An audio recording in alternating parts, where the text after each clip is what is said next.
বেলজিয়ামের রাজনীতি। বেলজিয়াম একটি সাংবিধানিক রাজতন্ত্র, যেখানে রাজা বা রানী রাষ্ট্রপ্রধান এবং প্রধানমন্ত্রী সরকার প্রধান। দেশের পার্লামেন্ট দ্বিকক্ষবিশিষ্ট, যা সিনেট এবং প্রতিনিধি পরিষদ নিয়ে গঠিত।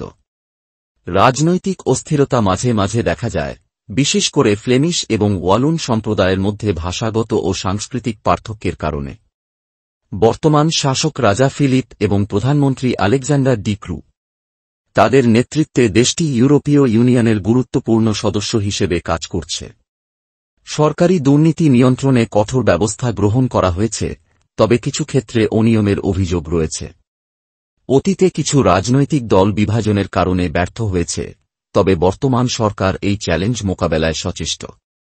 পররাষ্ট্র নীতিতে বেলজিয়াম ইউরোপীয় ইউনিয়নের নীতিমালার অনুসরণ করে এবং আন্তর্জাতিক শান্তি ও নিরাপত্তা বজায় রাখতে সক্রিয় ভূমিকা পালন করে।